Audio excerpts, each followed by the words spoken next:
Hey, what is up, everybody? This is your boy AJTRIP, and welcome to That's the Shoot. Usually, my weekly episodic show where I talk about what's going on in the world of professional wrestling.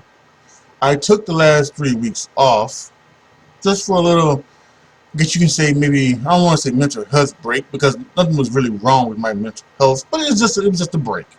Just a break. I kind of felt like there wasn't anything really going on for me to talk about in the world of professional wrestling. It was minor things here and there, but nothing that, you know, made me feel like I needed to do a video about it. So, and then last week I was out of town, so can do that video as well. So, but here we are back this week for the predictions episode for WWE WrestleMania Backlash. As always, I give you my thoughts and opinions of what's going to happen during these matches, and I keep score. I am 17-3.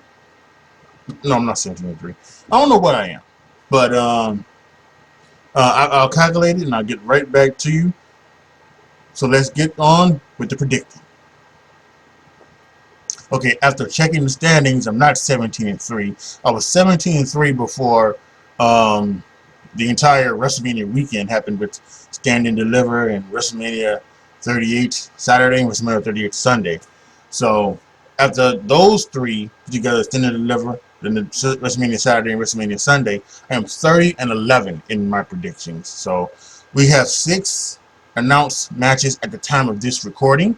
I'm sure they're going to add another one tomorrow before the thing. I'm predicting it will be Liv versus Rhea on the pre-show. But I'm going to go ahead and give you my predictions on the 6 matches that have been announced. And let's start off with Bobby Lashley versus Omas. At WrestleMania, Bobby Lashley, to my surprise, beat Omas. Especially when what they did on after Raw after Mania when they had MVP turn on Bobby Lashley. I think they easily could have done that at WrestleMania and have Omas go over. And then that would I think that would put a lot more heat on Omas, and it would make more sense, to be very perfectly honest with you.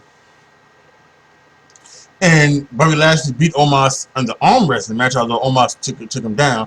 To me, this seems like the 50-50 booking. You can't. You beat Omas in a wrestling match. You beat Omas in an arm wrestling match. You can't have him. I guess technically you have 3 straight losses to Bobby Lashley in combat events. You want to call arm wrestling a combat event. So I think Omas wins here, probably with the help of MVP in some sort of fashion. So I think Omas took the victory here over Bobby Lashley. The next match is Happy Corbin versus Madcap Moss.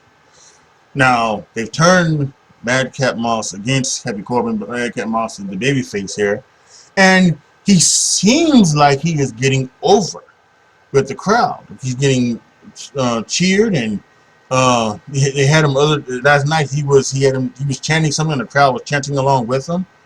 So I think he's gotten over, and they need to keep and what they need to do, they need to keep him staying over.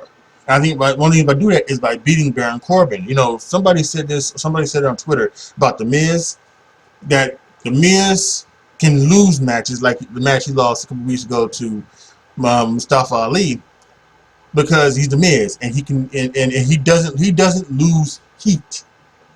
He can always gain it back because he's such a great talker, and he's such a great heel. He can always get that heat back. So people beating Miz isn't a bad thing. The Miz on a losing streak isn't a bad thing.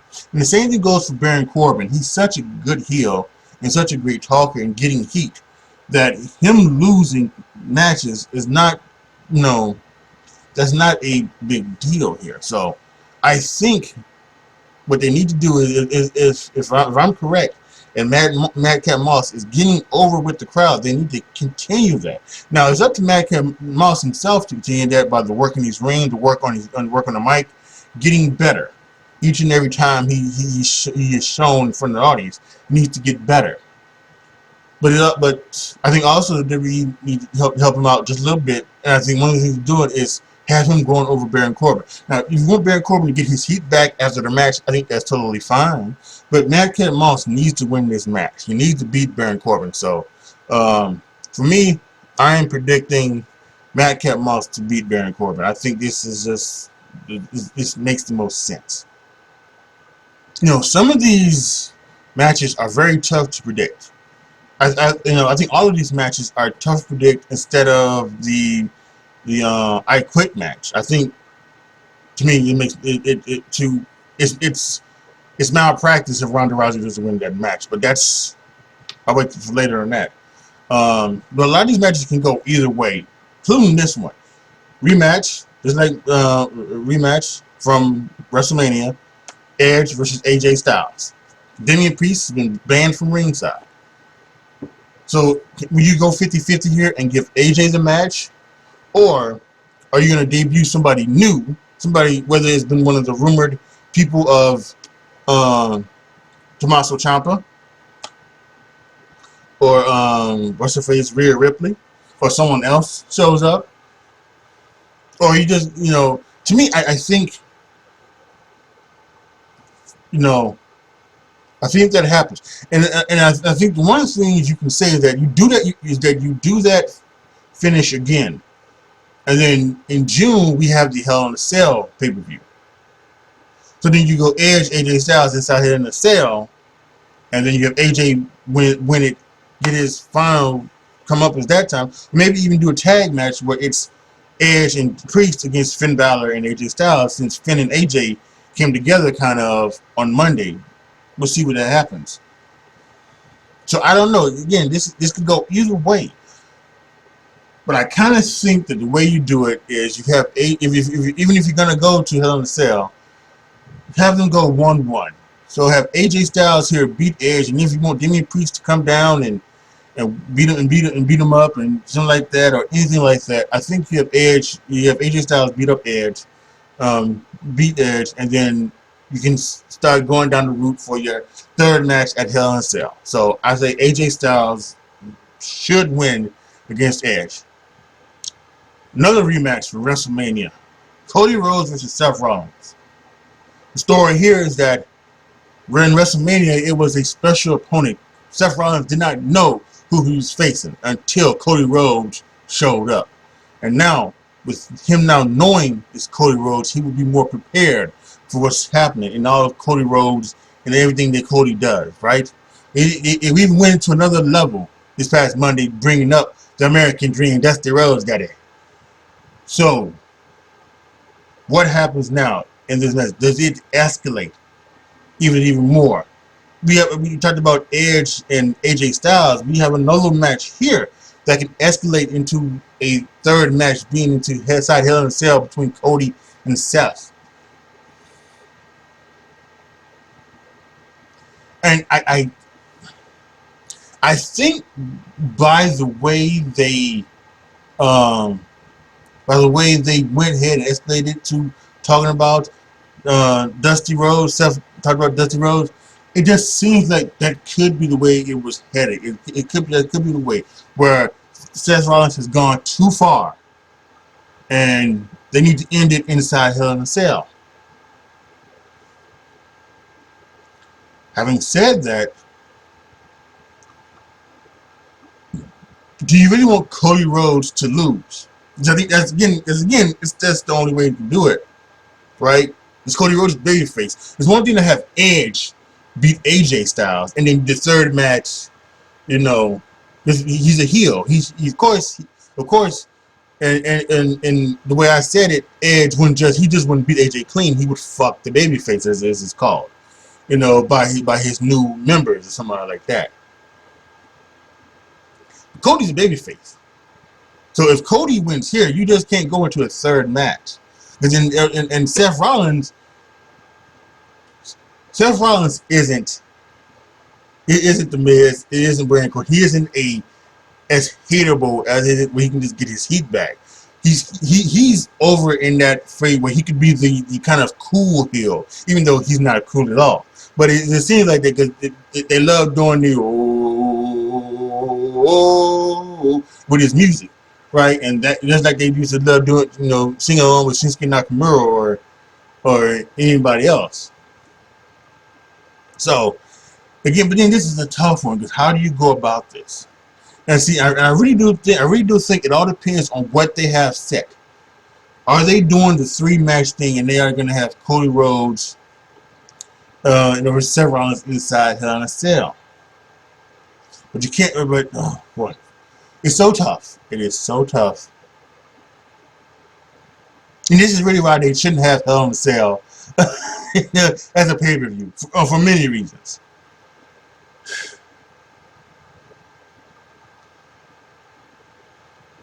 Even though I don't think Cody Rhodes should lose, and I don't think, and Seth Rollins needs, what? I'm going to go with Seth Rollins here. I'm going to go with Seth Rollins because I just think that's the story that they're telling. He needed to, and I think he's probably going to do something to screw over Cody, and get and again, fuck the babyface. And that will lead to Cody Rhodes wanting to, get Seth Rollins back. So, yeah, I think Seth Rollins wins here. I'm not very comfortable with that, but I think that's the only way. I think that's the way it goes. In a match that I'm very, very honest with you, I'm disappointing that it is happening. The Bloodline. Roman Reigns and the Usos taking on Drew McIntyre and RK Bro in a 6-man tag. This had been up until last week, had been promoted as the unification title match between RK Bro and the Usos, and I think the unification of titles is it seems to be very split amongst wrestling fans, right? There's some like myself who we want the brand split. We want all the titles to be over because we think we think it's devaluing the championships, whether we think it's just stupid to have a heavyweight champion and a universal champion, a Raw Women's and a SmackDown Women's champion, Raw Tag and Raw championships, right? It should be just one champion. It should be one men's world champion. It should be one women's world champion. It should be one women's tag champion, which there is. It should be one men's tag champion. And for me personally, I'm a fan of the Grand Slam champion moniker. The Miz being a 2-time Grand Slam champion, so to speak. So I'm okay with there being an Intercontinental champion and a United States championship, and that can be on separate shows. I'm okay with that, but I think the other one should be there should be one champion of each. And even with that, and even if you didn't want, there's something about read something last night that Fox wants exclusivity, whatever.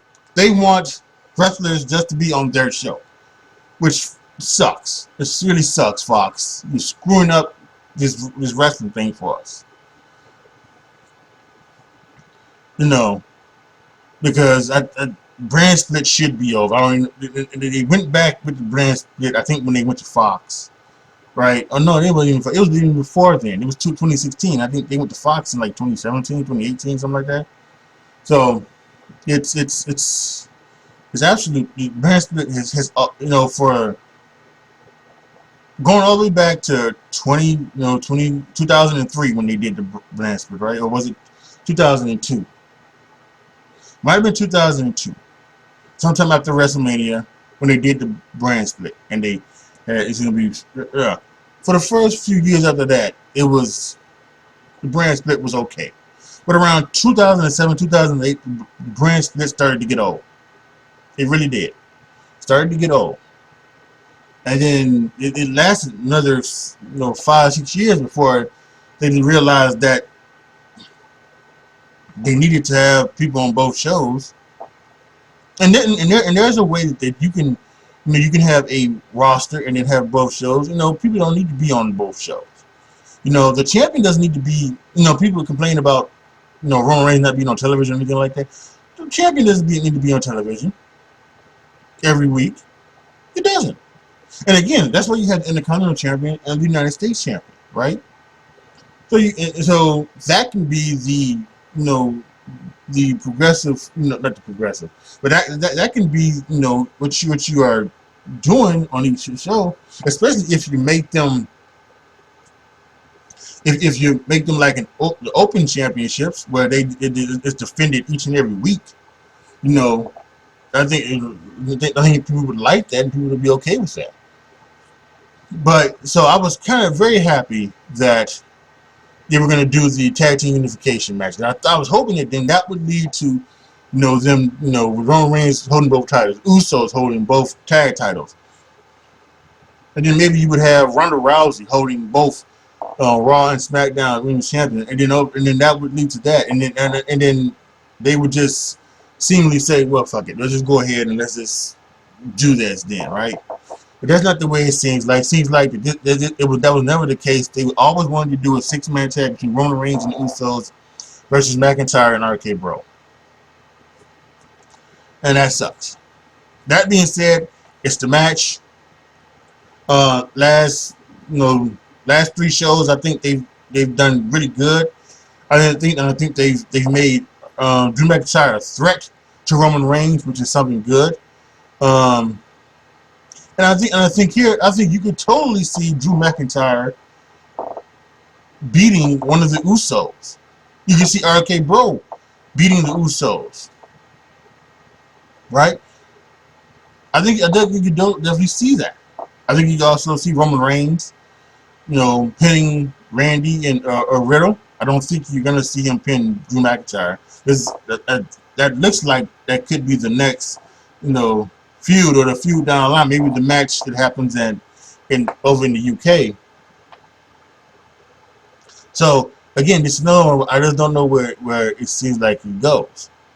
I also don't know if this is going to be the main event, because normally Roman Reigns is either the first match or the last match, and I think with this should be the first match, because the I Quit match should main event. Give Ronda Rousey Charlotte Flair the main event they should have had at WrestleMania 35. And this could be to start off the match. To start off the night. Because this is going to slap, without question, as the kids like to say. Also, so, for me, I think this happens. I would be surprised if Drew pins Roman Reigns. I also think that would be a good idea, too, for Drew to pin Roman Reigns. Roman Reigns has not been pinned since he's made his return off of his hiatus in 2020. Now, he's lost, but it's been by DQ. DQ to Woods and DQ to Seth Rollins. I think maybe been DQ to someone else as well. But so I'm going to go with Drew McIntyre. RK Bro wins this match. I think that's the way to go. I think Drew should get the victory. He should pin any of those 3, and that shows that Drew McIntyre being a threat to Roman Reigns and his title reign. So I'm going to say Drew McIntyre and RK Bro. And finally, for the SmackDown Women's Championship, an I Quit match between Ronda Rousey and Charlotte Flair. The pick is Ronda Rousey. I'm not gonna, try to tease you out. I think, again, like I said earlier, I think she's got to win. There's got to be the victory. And this is another match that can go for the third match in the series could be inside Hell in a Cell. And to be honest with you, I expect that to be the case. I expect Ronda Rousey to win here. I expect Charlotte Flair to then, jump her, do whatever she needs to do to coax her inside Hell in a Cell at the next pay-per-view. I truly expect to be that. That's going to be the SmackDown match inside Hell in a Cell. As I mentioned earlier, I talked about Seth Rollins and AJ Styles. Seth Rollins and Cody Rhodes, and then AJ Styles and Edge. One of those matches would be the Raw match inside Hell in a Cell. So, I just don't know which one it's going to be. I think we'll also find out tomorrow night. But if both my predictions come true, then we don't. But yeah, Ronda Rousey is going to win here. I would expect this. I would expect this to be if the WWE, so I say this, right? I have been a proponent of the non-blood wrestling that has been happening, and I probably said that wrong. I've been a proponent of, you know, having wrestling without blood. You know, I don't think wrestling needs to be blood. That's, you know, one of the big criticisms. One of my big criticisms with AEW is that every week somebody gets busted open. Every week somebody gets bloody. You know, um, and it's just too much. There's too much, and I don't think it needs to be, as John Moxley once said, a river of blood. I don't think it needs to be that. You know, I think you can do wrestling. You know, and there was talking about this one time with, on Jim Cornette and his either the drive-through or the experience. I don't know what it was, but he was you know, they were talking about this and talking about the blood, and he was talking about how maybe over, you know, maybe in a year Bobby Eaton would get color with blade 60, 70 times a year. I said, what?